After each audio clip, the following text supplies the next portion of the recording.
Do you know inside of Affinity, we can add or create any shape or object as a custom text? So in this video, we'll be looking at how to create any object or shape as a custom shape inside of Affinity.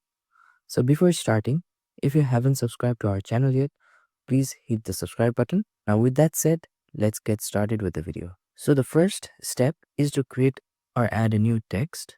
And to add a new text, I'll be first selecting the artistic text tool. You can also select the artistic text tool by using the shortcut key of T in your keyboard, or you can simply navigate to the left and select this particular icon of artistic text tool right here from the toolbar. And now after selecting the artistic text tool, you can simply click or point click in any point on the canvas. So I'll simply point click right here, and after point clicking, you can see now our cursor is ready and blinking. Now I'll type in the letter or word go here by holding down the caps lock key. So now after typing in go, next in order to commit, I'll be using the shortcut key of command plus return to commit our text. And now the next thing that I'll be doing is simply navigating up and aligning by using this alignment tool right here. So in order to align it horizontally, I'll simply click on this align center icon. And in order to align it vertically, I'll simply click on align middle icon. So after we are satisfied with our alignment, I'll simply click on apply button in order to apply our alignment. Now the next step is to create our shape. And to create our shape, I'll simply navigate to the left in our shape tool in our toolbar, and inside of the shape tool I'll simply click and hold, and after clicking and holding I'll navigate to the top and select triangle tool. You may select any of the other tools that you find or that you prefer. However, for this video I'll select the triangle tool, and after selecting the triangle tool I'll simply click and drag in our canvas like so, and I'll also be holding down the shift key in order to maintain the constraint like so, and then I'll let go of my mouse first, and then I'll let go of my shift key second. Now after our triangle shape has been created, the next thing that we'll be doing is simply navigating to the top and then rotating the triangle shape like so by holding down the shift key again to maintain the constraint. So I'll rotate the triangle to minus 90 degrees for now and let go of the mouse. And similarly, I'll again navigate to the left and select the move tool. And after selecting the move tool, I'll simply adjust the dimension of our triangle shape like so in order to make it a little bit more like a triangle. Now, after we have created a triangle that is pointing on the right hand side, now the next step is I'll be using the shortcut key of Command X in order to cut the shape.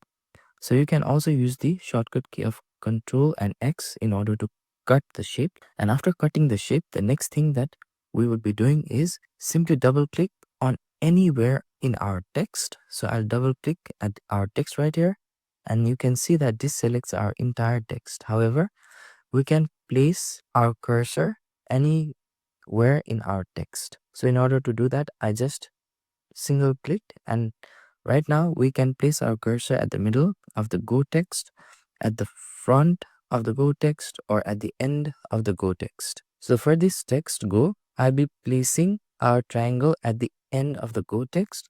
So in order to add it or place it inside of that end of the go text, I'll simply now use the shortcut key of Command and V. And now you can see that we have successfully pasted our newly created shape at the end of the go text. And you can also use the shortcut key of Ctrl plus V if you are using Windows. Now the next thing that we are now able to do is we may modify this particular new object or shape as per the text feature or manually. So now first of all, let's commit our placement by using the shortcut key of Command and return, as I'm using Mac.